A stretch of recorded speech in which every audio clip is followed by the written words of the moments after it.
तो आज अपन कर रहे हैं क्वेश्चन नंबर 9। इसके अंदर लिखा हुआ है with the help of following information of J limited compute the economic value added.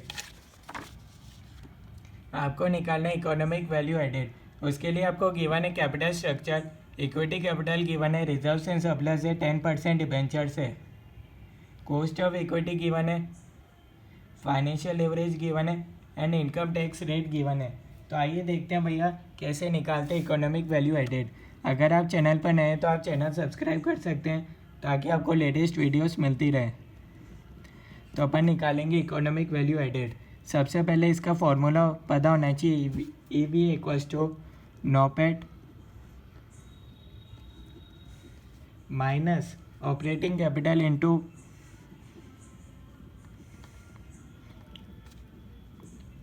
Operating capital into WACC, weighted average cost of capital. ठीक है, नॉपेट क्या गिवन है क्या क्वेश्चन में, बस ये तीन चीज़ें चाहिए।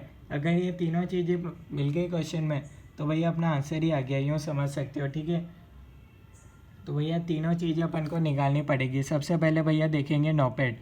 नॉपेट का क्या फॉर्मूला होता है भैया, EBIT 1 माइनस टैक्स। EBIT कितना है भैया क्वेश्चन में गिवन है क्या EBIT, अदरवाइज अपन को निकालना पड़ेगा EBIT। Earning before interest and tax अपन देख रहे हैं भैया क्वेश्चन में गिवन नहीं है, तो अपन को निकालना पड़ेगा earning before interest and tax. अब ये कैसे निकालेंगे, इसके लिए अपन को गिवन है फाइनेंशियल लिवरेज। फाइनेंशियल लिवरेज का अपन फॉर्मूला जानते हैं, EBIT divided by earning before tax. ये गिवन है 1.5। और क्या भैया गिवन है, अब अपन क्या कर सकते हैं, EBIT को मान लेते हैं x, EBIT को क्या लिख सकते हैं, EBIT माइनस इंटरेस्ट।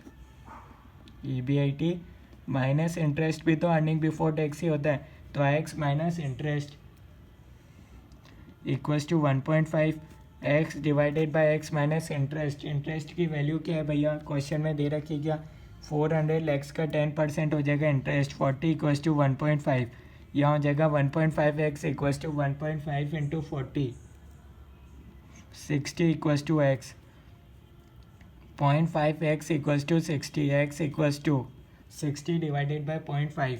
ये अपने पास x की वैल्यू आ गई 120। x क्या था भैया EBIT अपने पास आ गया 121 माइनस टैक्स, 30% है, तो ये अपने पास आ जाएगा भैया 84। नॉपेट अपने पास आ गया भैया 84 minus operating capital. Operating capital given है क्या भैया, हाँ 400 प्लस 160 प्लस 140, ये हो जाएगा भैया 700। ठीक है, इंटू WACC अपन को चाहिए, बस WACC निकाल लिया तो भैया अपना आंसर आ जाएगा। WACC अपन निकालना जानते हैं भैया क्या होता है, equity share capital plus reserve and surplus और 10% डिबेंचर्स। इक्विटी कैपिटल है 160, 140, 10% डिबेंचर्स है 400 के। ठीक है, तो भैया अब अपन क्या करेंगे, अब इसका अपन निकालेंगे weighted average cost of capital. KD का अपन जानते हैं भैया कैसे नहीं होता है, KD equals to KD equals to interest 1 minus tax.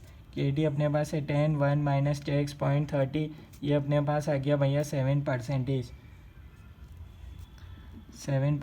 और ये कॉस्ट ऑफ इक्विटी अपने पास है 14%।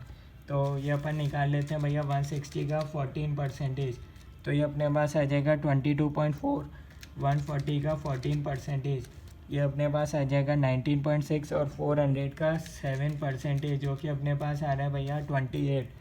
तीनों का टोटल कर लेते हैं, 22.4 प्लस 19.6 था ना, 19.6, तो ये अपने पास आ गया भैया 70। ठीक है, 70 आ गया और इसकी टोटल कितनी थी 700, 70 डिवाइडेड बाय 700 इंटू 100, तो ये अपने पास आ गया WACC आ गया 10%। इसको कर देंगे 10%, 700 का 10%, 70, 80, 84 माइनस 70, 14। तो ये आंसर, ये सब कैलकुलेशन किस में भैया, लैक्स के अंदर थे फिगर। लास्ट में आप आंसर जरूर लिखेंगे लैक्स के अंदर है तो लैक्स में, अदरवाइज करोड़ में गिवन है तो करोड्स में। यहाँ क्वेश्चन लैक्स में गिवन है तो अपन लिखेंगे लैक्स, 14 लैक्स। तो ये इस क्वेश्चन का आंसर है। कोई डाउट है तो आप कमेंट्स में बता सकते हो। ओके।